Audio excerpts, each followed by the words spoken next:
ఈరోజు మేము తరచుగా వాడే ఒక టిప్ చెప్తానండి. మీకు నచ్చితే తప్పకుండా ట్రై చేయండి. కొన్నిసార్లు స్టవ్ బర్నర్ మనం సిమ్లో పెట్టాలనుకున్నప్పుడు ఫ్లేమ్ పూర్తిగా ఆరిపోతుందండి. అదే కొంచెం మంట పెంచితే అది నిలబడుతుంది. కానీ దాని మీద గిన్నెలు పెట్టి వండటం వల్ల కూరలు కానీ అన్నం కానీ త్వరగా అడుగంటిపోవటం మాడిపోవటం జరుగుతాయి. అందుకోసం నేను డైనింగ్ టేబుల్ మీద వాడే అల్యూమినియం స్టాండ్ని వాడతానండి. ఇదేంటో నల్లగా ఉంది అనుకోకండి, నేను కొన్నప్పుడు తెల్లగానే ఉంది. వాడి ఇది నల్లగా మారిపోయింది. ముఖ్యంగా పొంగలి, పరమాన్నం అలాంటివి చేసుకునేటప్పుడు ఈ టిప్ చాలా ఉపయోగపడుతుంది. అడుగంటకుండా మాడకుండా సేఫ్టీగా వండుకోవచ్చు. ఇదే అల్యూమినియం స్టాండ్ని మనం ఇంకొన్ని రకాలుగా కూడా ఉపయోగించవచ్చండి.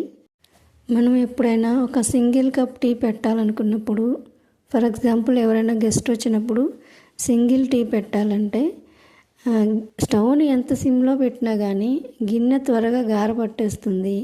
అండ్ ఆ గార పట్టినప్పుడు కొంచెం టీ స్మెల్ కూడా వస్తుంది. అలాంటప్పుడు చిన్న గిన్నెని ఇలా స్టాండ్ పైన పెట్టి చాలా నీట్గా టీ పెట్టుకోవచ్చండి. సింగిల్ పాలిష్ బియ్యం కానీ దంపుడు బియ్యం కానీ మాకు విడిగా వండుకోవడం అలవాటు అండి. అది పూర్తిగా సిమ్లో పెట్టి ఉడికిస్తాము.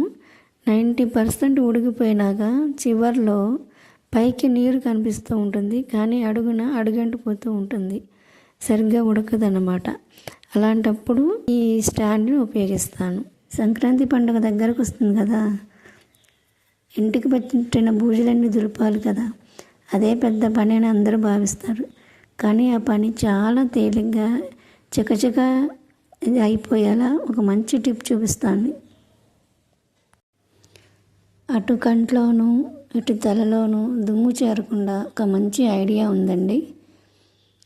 ఇలా మనకి ఒక బట్టల కవరు ఉంటుంది కదండి, ట్రాన్స్పరెంట్ కవరు, అది తీసుకొని హెడ్కి తగిలించుకోండి. లూజ్గా ఉండాలి, మరీ టైట్గా ఉండకూడదు, మళ్ళీ ఊపిరాడదు. ఇంకా అది పెట్టుకొని మీరు ఇల్లంతా చకచక, తల పూర్తిగా పైకెత్తినా కూడా కళ్ళల్లో దుమ్ము ఏమాత్రం పడదు, తలలో కూడా దుమ్ము పడదు.